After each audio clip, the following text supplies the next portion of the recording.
born in 1945. I'm now 68 years old. I have 4 children that are my own natural children and 3 stepchildren. Colleen is my only daughter of my natural children, and I have 3 sons. And they are 45, Colleen, and then Terry is 44, and then Bernard is 39, and Jean is 33. I have been married twice and divorced twice, have had many significant, serious relationships over 68 years of life, was alone for 20 years before my last partner in crime, as I like to call him, 5 years of burn and crash with David that just, I'm in the process of ending the relationship. I know that seems odd because you would think when you end it, but it doesn't necessarily really work that way, and I'm sure my podcast will be peppered throughout with tales of David. Because it's almost, the podcast for me is a very cleansing, therapeutic thing that my grandson Blaze suggested that I do. And I think it's a good thing. It's almost like therapy. I'm Colleen, born 1967. So, like we established, 45, going to be 46 this summer, and been married for a long, long time to Wayne, and we have 2 sons, one of which is Blaze, who's going to be producing this podcast, and younger son, Kellen, who's 16. So, and Blaze has aspirations of being a writer, director. Yeah, I think his first love is film, and he's very into film. He's very into media and all things related to that. So he suggested, he's been talking to me about me doing a podcast as well for quite a while, and you as well. So we're checking it out. We're seeing what it's going to be like. If anyone's going to be interested in hearing it, because you might be, it might just be for us to chit-chat it up, but for it to actually go anywhere, people would actually want to tune in and listen to what you have to say. So, I'm just ending a very intense 5-year relationship with a man that's 35 years younger than I am, that was very serious, and I love him, and I love him dearly. But, here are some sayings that so explain it. When you see crazy coming, cross the street. And what was the other one? When someone shows you who they are, believe them. And why I didn't do those things, I don't know. That's something I have to look into me for. David was my partner, and I can't blame him for that. That's on me. And so that's kind of my journey now, is to try and pick apart why, after being alone for 20 years, did I choose, because after having 2 disastrous marriages and, serious relationships that didn't go anywhere, that ended, why I made a conscious choice to, I need to raise these kids and devote my time to raising, especially my last 2 sons, because that's 5 years, and the 20 years, so you're talking 25 years ago, you were just 20, Terry was 19, Bernard was 9, and, Bernard was, let's see, when Ramona and I got divorced, he was 11. He was 11. And Jean was 5.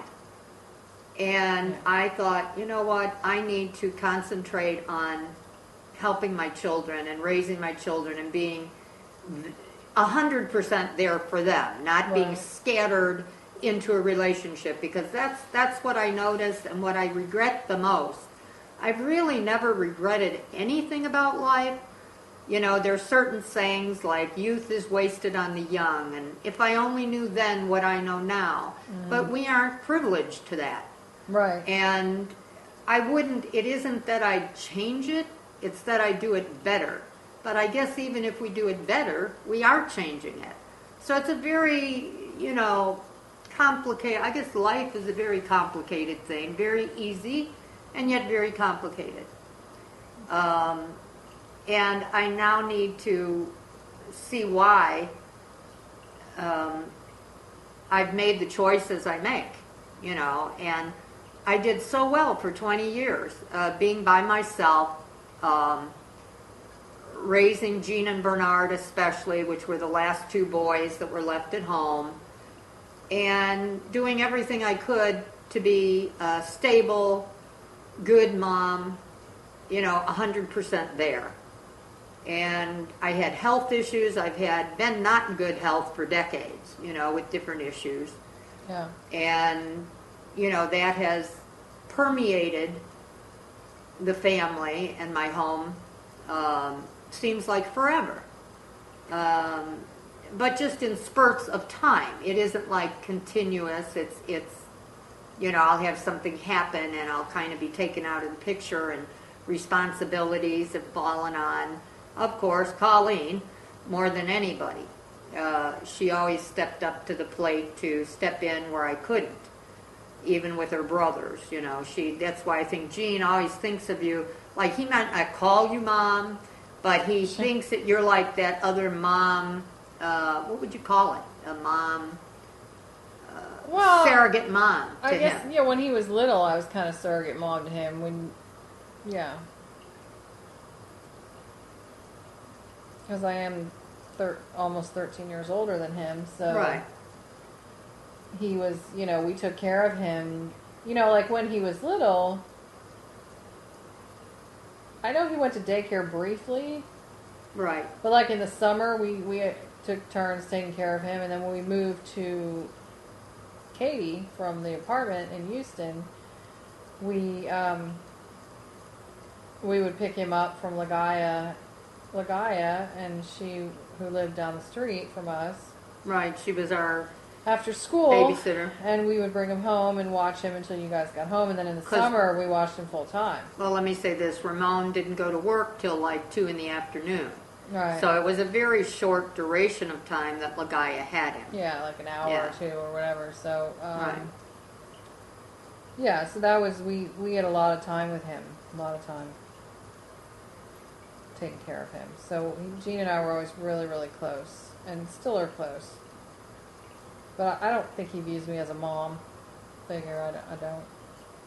Well, he I don't may think not even recognize that he does. Because when you have that, he knows intellectually you're his sister, his Yeah. sibling. I mean, But he's got a connection with you that, believe me, far surpasses just a sibling. yeah, I think, yeah, that's probably true. Uh, Yeah, he's especially close to me compared to the other siblings. That's true. But he's pretty close. I mean, he's fairly close to Anne too, because he, having lived with her so many years, over the last, 5 years. especially the last 5 years, Mhm. living with her off and on, and her living with him living with her, he got a lot closer to her. So, but I don't think he views her as a mom figure either. Obviously, she's No, not I that don't much think older at than all. him. That is Yeah. his sister, and Yeah. there's a difference. Like I said, there's a connection there that I don't even think he recognizes with you. Yeah, He doesn't think about it. He doesn't recognize it. It's just there.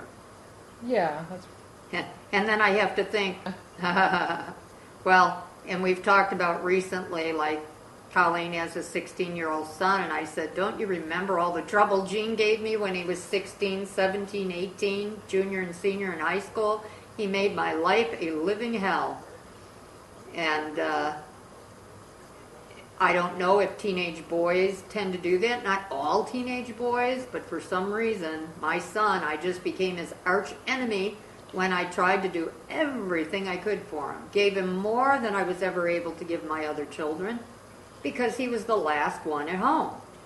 I don't know. I think he. I've talked to other people that have had a hard time with their kids at that same age. Maybe it's just a difficult age. Girls seem to go through that phase earlier it's usually around 13, 14 that girls are Well, terrible. don't they say girls are 3 more years Yeah. advanced to boys? So there you go, 13 to 16. Yeah, See? they're always awful is in the junior high, Right. early high school time. I don't ever remember you being awful. Ever. I was never awful, but I think any time I gave you any hard time at all was during that time period, the 13, 14. Oh, the Cassie, the early Cassie. The early Cassie The early years. Cassie yeah. years. My best friend growing up, Cassie, who I followed into trouble numerous times. Lived in the apartment complex, 2 apartment complexes back from us when Colleen was talking Yes. about the Amherst, the She lived in the Concord. Concord, Yeah, and the then there third was one, the Belmont in the the middle. Belmont. So ABC. Yeah. Amherst, Belmont, Concord. She lived in the Concord. Thus, she was one of the reasons we moved our children out to Katy, Texas. Oh, was to wasn't get. her. Oh, yes, it was. Yeah. Because that was the first peek into trouble. Yeah. Well, that's true. And I was super angry at my parents for making us move to Katy because I was used to living in the city or very close to the city. In Chicago, we were, even though we were in technically what's called a suburb, it seemed very city-like. We were right Yeah, it was connected. right Yeah. there. You move out of the city of Houston, you're back in the 80s, you were early 80s. It was like Katy, the wilderness. Texas was like a farm community. I Right. may as well have been on a farm, is what it felt like to me. Huh? Like I can remember coming up over the overpass down onto the exit off the freeway, and it was nothing but green field everywhere, and it was just like there's nothing out here. Oh, there was nothing in front of our house, Yeah. nothing in back of our house, but land. Right. It was nothing but land. So you looked out your window, field, then maybe 2 streets down, another row of houses, then fields. No swimming pool, no playground, no kids anywhere that you could see. It was so boring. The first summer, we moved in the summer because we always seem to move in the summer because of the school year. And we just spent the whole day in the house, all day, every day, with Jean. And we would just hang out at the house while our parents worked. And it was it was dull. Boring. Hated us for it. Hated it. And for me, the reason I hated it is because I had a boyfriend, a very brief boyfriend, who I was obsessed with. And that was another red flag of trouble, was that boyfriend, who lived in the city and was a couple Joey. blocks away, and a big trouble, red flag of trouble, imminently to come if we had stayed there for sure. So that I was mad because I couldn't see him. No way, you may as well have moved to the moon, basically, and that when you don't have a car or a driver's You're 13 license. years Yeah, old. you're a kid. You can't go anywhere. So I can remember the first day of school, riding the school bus to high school, freshman year of high school, and not knowing a single person, not one person. Oh, and then that high school had a large population of very wealthy. Yes. In 1981, which was August of 81 when I started freshman year of high school, Katy, Texas, the Katy School District had 2 high schools. Katy High School, which was the Old Town Katy. sort of agriculturally based, the football-loving, original school in Katy. Future Farmers of Yeah. America clubs, country school of Katy High School, and Taylor High School, which was the recently built. That was the very first year it was open. New. And brand new. And the surrounding neighborhoods around the high school were the well-off neighborhoods. Very at that well time, off, right. where the kids who had grown up in Katy had gone from elementary on up to high school all together, so they all knew each other. Their parents had money. The cliques were already formed. And it was definitely like the movie The Breakfast Club, if anyone's ever seen it, was definitely how our high school was. You had the separation of the jocks, the preps, the wealthy kids who were popular, the nerdy smart kids, and the social outcast stoner types, like the John Bender character that Judd Nelson played. And it was separated. There were the jocks and the preppy people didn't hang out with any of the other people. The only reason they came to you is because they thought you could get them drugs. That was why you got any interest off the jocks and the preppy girls, was because they thought you knew where to get the drugs. Where to score, huh?